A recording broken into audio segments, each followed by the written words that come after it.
Hello and welcome to Warcraft Daily for today, the 11th of May 2013. Today's news, we have the Tiger Peak Arena, hotfixes, and some interesting blue talk. So first of all, there is the Tiger's Peak Arena.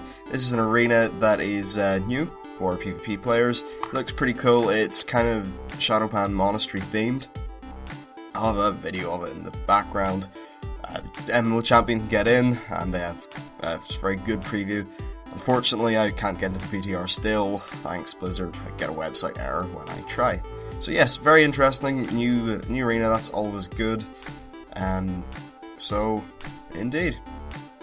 It looks like there's sort of lots of things in it, like fences and different things, which perhaps can be used for interesting gameplay. I'm not sure. I've not actually jumped into arenas in a very long time, although I do plan on, as I'm getting more PvP gear.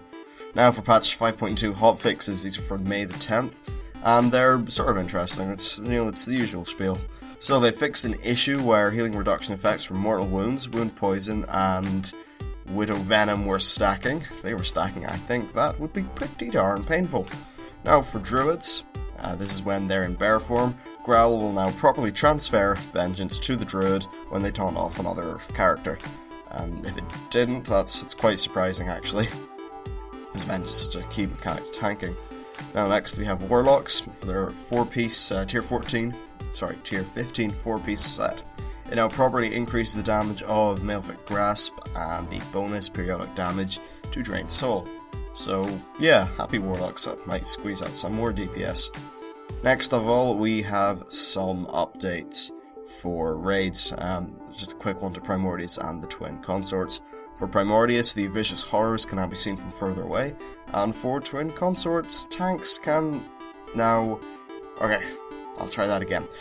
Tanks under the Beasts of Nightmare debuff should no longer receive stacks of Corrupted Healing from self-healing mechanics. If you know what Corrupted Healing is, essentially when you get healed, it basically puts it all on you, and you start dying.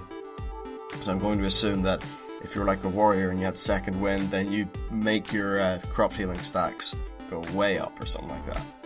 Now, this is sort of in a forward from yesterday's talk about Valor points, and there's even more.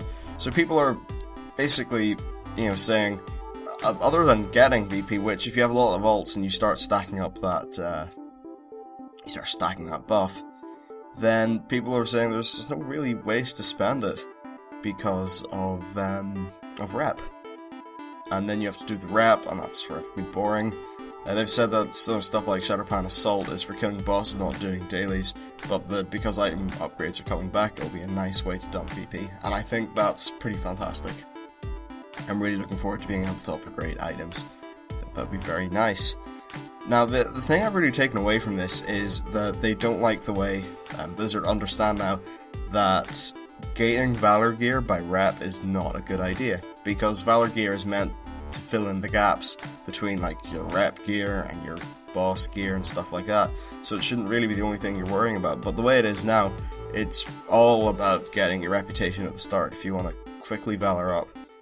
Well, it was back in the day. Now you just, if you spend your Valor on like 476s, you're a little bit silly. But still, they've said, like, as a good example actually, Shadowpan Assault is a rep, but it's limited by boss kills, and since Valor Point items are intended to fill in the gap for boss kills, it's perhaps a little bit silly. But at least most of the rewards are sort of normal to honoured, I suppose. Now next we have some stuff on Bind On Pickup reagents and alt characters. So they've put a big post here, but essentially the thing is, if they were all not, or like if they weren't bound when you pick them up, these are the motes of whatever Harmony I think that you pick up, that essentially would be circumventing the two profession limit, because you could have like one profession feeding another on a character, and they want you to play your character, just not use it as a rep thing. I still think it's a dumb change, and they should absolutely be something that you can farm, because I just think it makes professions more interesting. To be honest, I enjoy being able to, like as an alchemist, get my volatile lives and turn them into wares and then sell them in the auction house. That was kind of enjoyable and profitable, but you can't do that anymore because of the design of this. So for blue posts, there's some talk about stuff, and then back in BC somebody's claiming, and this should not be believed for a second, that Blizzard made an entire new raid just because people were angry, or not angry at Black Temple, but they were done with Black Temple. And, well, it was in development from the start, which is what Blizzard said, and it takes a long time to make a full raid tier, especially the one the size of that whole content patch. So, apparently they're saying Black Temple was supposed to be in the game when Burning Crusade launched, but was delayed. That's why it was pushed into a major content patch. And Sunwell was always on the feature list of the expansion before it was released, and was always an intended raid. Therefore, these people are wrong, essentially. But I think the main stem of this is, people were like, well, back then you were able to make a new raid. Well, they're not. But they have said they've got a lot tighter with development cycles, and we see that. We're getting a lot more patches, a lot more content, that's all very good. Things, one patch launches and nearly immediately the next one's on the PTR, so I think that's very good. Right into some talk about Flame Glow, and what about smaller melee hits like rogue damage, of which 30% gets absorbed, and they made a change in the PTR, which made the absorb value equal 15% of the mage's spell power, but no more than 30% of the damage of the incoming attack. So yeah, there you go. I'm sure that's terribly interesting to you. It's not to me. But yes, thanks for watching. If you like these videos, please like and subscribe. If you don't, then leave and die in a fire. Totally. Alright, so see you later. Bye. Bye.